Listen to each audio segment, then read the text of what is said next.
पाठकों को अतुल शर्मा का नमस्कार। आज हम इस संस्कृत कक्षा में संस्कृत की जो एक व्याकरण रहती है, व्याकरण में मुख्य बिंदु होता है।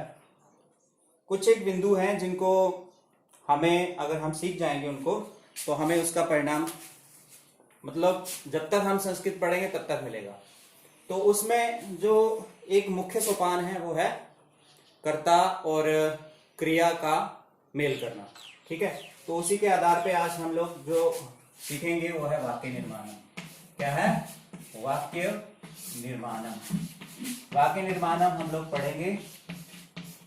तो वाक्य निर्माण हम लोग किससे करेंगे? सर्वनाम से और उसके साथ क्रिया का प्रयोग करके। तो जो सर्वनाम है, मेन जो सर्वनाम है, कक्षा 6 से लेके कक्षा 8 तक या ऊपर भी जो कक्षाएं हैं उनको जो सर्वनाम बार बार पूछे जाते हैं वो कौन कौन से हैं? वैसे तो सर्वनाम ही होते हैं। वो कौन कौन से होते हैं ऐसा नहीं है, सर्वनाम जो होते हैं वही रहते हैं। तो कौन से सर्वनाम है हम सबसे पहले उनकी डिस्कशन करेंगे। ठीक है, तो मैं ज्यादा गूढ़ व्याकरण में आपको ना ले जाते हुए आपको बहुत आसानी से बताने की कोशिश करूंगा। ये एक नियम है जिसके आधार पे हम लोग संस्कृत आराम से सीख सकते हैं। तो चलिए सबसे पहले सर्वनाम लिखता हूं मैं यहाँ पर। ये लिखा मैंने सह। क्या है ये? सह। ये क्या है? तौ। ये क्या है? ते। सह तौ ते। सह वह, तौ वह दो, ते वह सब। सह वह, तौ वह दो, ते वह सब। लेकिन कौन? पुल्लिंग। कौन? पुल्लिंग, स्त्रीलिंग नहीं। जैसे हम लोग ही कहते हैं ना इंग्लिश में, वह कहते हैं हिंदी में। अब हिंदी में वह कहेंगे, लड़की का भी बोध होगा और लड़के का भी बोध होगा। लेकिन संस्कृत में सह कहेंगे तो सिर्फ लड़के का बोध होगा। तो लड़की के लिए क्या लिखा जाएगा? लड़की के लिए लिखा जाएगा सा ते ताहा। उसी तरह से नपुंसकलिंग के लिए लिखा जाएगा तत् ते तानी। तत्ते तानी। ठीक है, तो 3 लिंग होते हैं। एक होता है पुल्लिंग, एक होता है स्त्रीलिंग और एक होता है नपुंसकलिंग। ये 3 लिंग है। सह तौ ते, सा ते ताहा और तत्ते तानी। और तीनों का अगर हम लोग हिंदी में मीनिंग देखें तो मीनिंग होता है वह। अब वह क्या है? स्त्रीलिंग के लिए सा, पुल्लिंग के लिए सह और नपुंसकलिंग के लिए तत्। तो अब इनका प्रयोग हम लोग करेंगे किसके साथ? क्रियाओं के साथ। क्रियाओं के रूपों को संस्कृत में कहते हैं धातु रूप। क्या कहते हैं? धातु रूप। धातु रूप कहते हैं। अब ऐसा नहीं है कि ये सारे सर्वनाम हैं, नहीं, ये सिर्फ एक ही वह सर्वनाम है जिसके बारे में हम लोग जिसका हम प्रयोग करना आज सीखेंगे यहाँ पर। तो इसके लिए हम धातु रूप में कोई एक धातु लिखते हैं। धातु जिसको इंग्लिश में थोड़ा बहुत समझने के लिए हम वर्ब कह सकते हैं। ठीक है, वर्ब है ना, क्रिया के रूप, धातु के रूप। तो धातु रूप, धातु अगर हम लोग धातु की एग्जैक्ट इंग्लिश देखें तो वो होती है रूट। क्या होता है? रूट। रूट को ही धातु कहते हैं, रूट को धातु कह सकते हैं। तो अब संस्कृत में क्या होता है, कोई भी जो क्रिया का मूल रूप होता है उसको धातु कहते हैं। मूल रूप यानी कि जो बेसिक होता है, बेसिक। जैसे एक पेड़ है ना, पेड़, हम एक पेड़ लेते हैं तो पेड़ का बेसिक क्या है? इसकी जड़ें। इसके मूल क्या है? जड़ें। अगर जड़ें ही नहीं होंगी तो पेड़ ही नहीं बनेगा। वैसे ही जो धातु है ये मूल रहता है, मूल, ये मूल शब्द रहता है और उसकी बाद उसका विस्तार होना शुरू होता है। जैसे आज हम लोग यहाँ एक धातु लेते हैं जिसका नाम है पट। कौन सा धातु है? पट। पट धातु। पट धातु का अर्थ हिंदी में रहता है पढ़ना। क्या होता है? पढ़ना। तो आज इसका प्रयोग करके देखते हैं। ठीक है, तो पठ धातु हम यहां पर लिखेंगे, तो जल्दी से लिखते हैं पठ धातु। पठति, पठतः, पठन्ति। पठति, पठता, पठन्ति। उसके बाद पठसि, पठथः, पठथ, पठामि, पठावह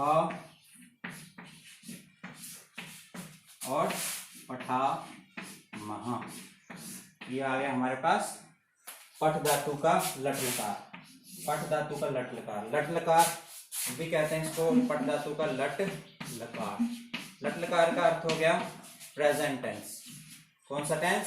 प्रेजेंट, जिसको हम लोग हिंदी में कहेंगे वर्तमान काल, प्रेजेंट टेंस।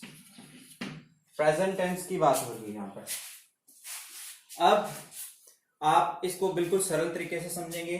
ये प्रथम पुरुष कहलाता है। ये जितने भी मैंने शब्द लिखे हैं, जो सर्वनाम लिखे हैं, सर्वनाम के आपको पता है वेद होते हैं। कितने वेद होते हैं? हिंदी में आपने पढ़े हैं 5 वेद होते हैं, 6 वेद होते हैं। या आप मुझे कमेंट में जो है वो आंसर लिख के बताएंगे कितने वेद होते हैं। उन्हीं में एक वेद होता है पुरुषवाचक सर्वनाम। कौन सा सर्वनाम होता है? पुरुषवाचक सर्वनाम।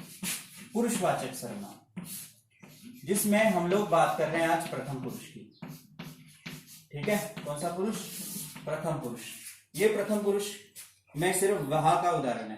प्रथम पुरुष जिसे हम लोग इंग्लिश में थर्ड पर्सन कहते हैं और हिंदी में उसे अन्य पुरुष कहते हैं। तो वैसे ही पुरुषवाचक सर्वनाम में प्रथम पुरुष जो है उसकी यहां हम बात करेंगे। तो ये है प्रथम पुरुष, प्रथम पुरुष। ठीक है, प्रथम पुरुष में ये मैंने प्रथम पुरुष लिखे आपके सिर्फ वह।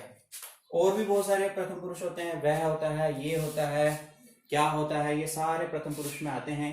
उन सब की चर्चा बाद में करेंगे। आज हम प्रथम पुरुष की उसको आधार बना के वाक्य निर्माण करेंगे। ठीक है, तो ये सब प्रथम पुरुष हैं। और यहाँ पर अगर हम अपनी बुक खोलते हैं, वहां लट लकार निकालते हैं तो आपको यहाँ दिखेगा, ये यहाँ लिखा रहता है प्रथम पुरुष, प्र और पू, प्रथम पुरुष। और यहाँ होता है मध्यम पुरुष और ये होता है उत्तम पुरुष। तो हम प्रथम पुरुष का प्रयोग जो है प्रथम पुरुष के साथ ही कर सकते हैं और बहुत सिंपल है। ये एक वचन है, ये द्विवचन है, ये बहुवचन है। इनको मैं आपको एकदम सरल तरीके से बताने के लिए यहाँ पर गिनती लिख देता हूँ, 1, 2 और 3। इसका मतलब एक वचन, द्विवचन और बहुवचन। और यहाँ पर एक वचन, द्विवचन, बहुवचन कौन सा है? एक वचन, द्विवचन और बहुवचन। ये हो गया वचन। तो संस्कृत में इन सब चीजों का ध्यान रखा जाता है। जैसे वचनम, कितने वचनम होते हैं? 3 वचनम होते हैं। फिर लिंगम, कितने लिंगानी होती हैं? 3, स्त्रीलिंगानी, पुल्लिंगम, स्त्रीलिंगम, नपुंसकलिंगम। फिर उसके बाद पुरुष का ध्यान रखा जाता है। कितने पुरुष होते हैं? प्रथम पुरुष, मध्यम पुरुष और उत्तम पुरुष। आज हम यहाँ बात कर रहे हैं सिर्फ प्रथम पुरुष की। जब आप प्रथम पुरुष समझ जाओगे तो मुझे लगता है कि आप मध्यम पुरुष और उत्तम पुरुष भी अपने घर में बैठ के आराम से समझेंगे। लेकिन आज सिर्फ हम प्रथम पुरुष की बात कर रहे हैं, तो प्रथम पुरुष के साथ सिर्फ इसी लाइन का प्रयोग होगा, इसी लाइन का। इसका 1, प्रथम पुरुष का 1 और प्रथम पुरुष का 2 और प्रथम पुरुष का 3, इनका प्रयोग करेंगे। ठीक है, यहां हम लोग प्रयोग करके देखते हैं। जैसे 1 के साथ 1, यहां सहा है और यहां क्या है? पठती, सहा पठती। ये हमारा एक वाक्य बन गया, सहा पठती। सहा पठती क्या होगा? वह पढ़ता है या वह पढ़ रहा है। उसके बाद दूसरा वाक्य बनाएंगे, तौ तौ पठतः, वह 2 पढ़ रहे हैं। वह कितने पढ़ रहे हैं? वह 2 पढ़ रहे हैं। तो वैसे ही बहुवचन में होगा, ते पठन्ति, ते पठन्ति, वे सब पढ़ रहे हैं। कौन? लड़के, पुल्लिंग।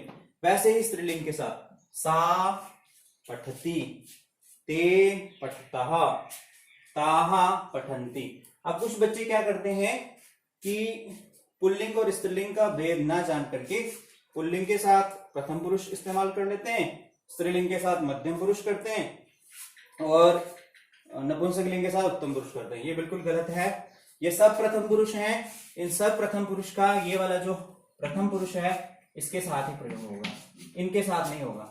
तो इनके साथ कहाँ होगा ये हम बाद में सीखेंगे।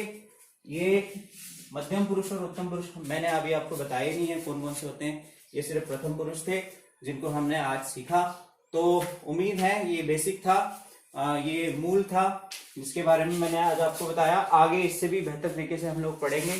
तो आप मेरे साथ YouTube चैनल पे जुड़े रहें, ज़्यादा से ज़्यादा सब्सक्राइब करें और उम्मीद है कि आपको ये लेसन पसंद आया होगा और आगे हम इससे भी अच्छे से करने की कोशिश करेंगे। ठीक है, धन्यवाद।